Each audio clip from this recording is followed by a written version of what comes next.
Olá, chegamos à nossa nona aula da nossa disciplina de lógica e hoje nós vamos falar sobre um tipo de falácia que pode ser bastante traiçoeira, que é a falácia por ambiguidade. Ou seja, nós vamos tratar sobre as falácias por ambiguidade. Quando elas ocorrem? Quando há confusão, um duplo sentido nas palavras ou nas frases que nós utilizamos nos argumentos, o que pode levar muitas vezes a conclusões enganosas. Então, vamos entender como essas falácias por ambiguidade funcionam e como nós podemos evitá-las. Mas o que seria uma falácia por ambiguidade? As falácias por ambiguidade são argumentos que parecem válidos à primeira vista, mas que, na verdade, são inválidos. Por quê? Porque contém alguns tipos de ambiguidade. Essa ambiguidade pode estar em uma palavra específica, no todo de uma frase ou em toda a frase. O problema é que essa confusão de significados pode fazer com que o argumento pareça convincente mesmo quando não é. Então vamos ver agora alguns tipos de falácias por ambiguidade. O primeiro tipo é a falácia por equívoco. O que seria isso? O que seria uma falácia por equívoco? Isso ocorre quando uma palavra é usada com mais de um significado no mesmo argumento. E essa mudança do sentido leva a uma conclusão enganosa e que confunde. Vamos ver um exemplo. Imagine que eu diga: os bancos são agiotas institucionalizados. Há um banco com encosto confortável perto da minha casa. São duas premissas. Veja, a premissa: os bancos são agiotas institucionalizados. A segunda premissa: há um banco com encosto confortável perto da minha casa. A conclusão é: há um agiota institucionalizado com encosto confortável perto da minha casa. Nesse caso que acabamos de mencionar, a palavra banco é usada com dois sentidos diferentes. O primeiro, uma instituição financeira, certo? E o segundo sentido, como um móvel para se sentar. Então, a ambiguidade da palavra banco faz com que o argumento pareça válido, mas na verdade ele acaba sendo inválido, porque as premissas estão falando de coisas completamente diferentes. Certo? Vamos agora para um outro tipo, que é a falácia por anfibiologia. Falácia por anfibiologia. Nesse tipo, a ambiguidade não está em uma palavra específica, mas em toda a frase, que pode ser interpretada de mais de uma maneira, devido à sua estrutura gramatical. Então vamos ver aqui um exemplo.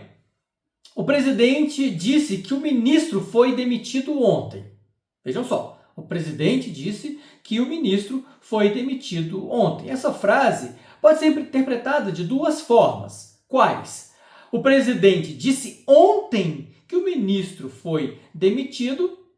Essa é a primeira forma, a primeira interpretação. A segunda interpretação seria: o presidente disse que o ministro foi demitido ontem. Então, dependendo da interpretação, o significado da frase muda completamente, tá? Se alguém usar essa ambiguidade em um argumento, isso pode levar, obviamente, a conclusões enganosas. Outro tipo, um terceiro tipo aqui de falácias seria a falácia por engano. Como? Quando ela ocorre, né? Essa ambiguidade surge quando nós damos ênfase a uma parte específica da frase, mudando o seu significado. Tá? Por exemplo, pais devem educar seus filhos. Ok? Pais devem educar seus filhos. Se eu enfatizar a palavra pais, a frase pode ser interpretada como: os pais, não as mães, devem educar seus filhos. Compreendem? Então, se eu enfatizar também a palavra educar, a frase pode ser interpretada como: os pais devem priorizar a educação dos filhos sobre outras atividades também. Então, aqui estou escolhendo em qual frase, ou perdão, em qual palavra eu dou ênfase, e isso pode gerar esta ambiguidade. Não, a mudança de ênfase, nesse caso, altera o significado da frase. Isso pode ser tratado de forma, ou pode ser usado de forma enganosa também em um argumento. Vamos para mais um tipo de falácia, que é a falácia por composição. Falácia por composição. O que acontece quando nós assumimos que uma propriedade das partes de um todo se aplica ao próprio todo. Tá? Teríamos como exemplo, cada jogador do time é excelente, portanto o time é excelente. Então, cada jogador do time é excelente, então logo o time é excelente. Aqui estamos assumindo que, porque cada jogador é bom, o time como um todo também o será. Sim? Mas isso nem sempre é verdade, porque o desempenho de cada time também depende de outros fatores, como o entrosamento, o que a gente chama de química, talvez, entre esses jogadores, certo? Vamos a mais um tipo de falácia, que é a falácia por divisão, que é o oposto da falácia por composição, certo? Aqui assumimos que uma propriedade do todo também se aplica às suas partes. Tá? Por exemplo, o time é excelente, portanto, cada jogador será excelente. Viu como se opõe à falácia anterior que nós vimos, por composição? Então, isso não é necessariamente verdade. Se o time for excelente, logo todos os jogadores serão excelentes. Por quê? O time ele pode ser excelente como um todo, mesmo que alguns jogadores individualmente não sejam bons. Tá? Vamos concluir então esta nossa aula.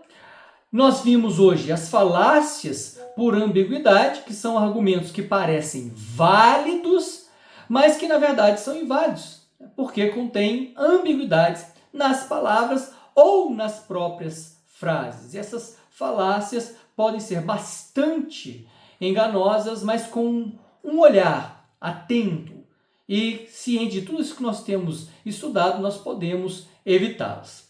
Muito bem, obrigado pela sua atenção e até a nossa próxima aula.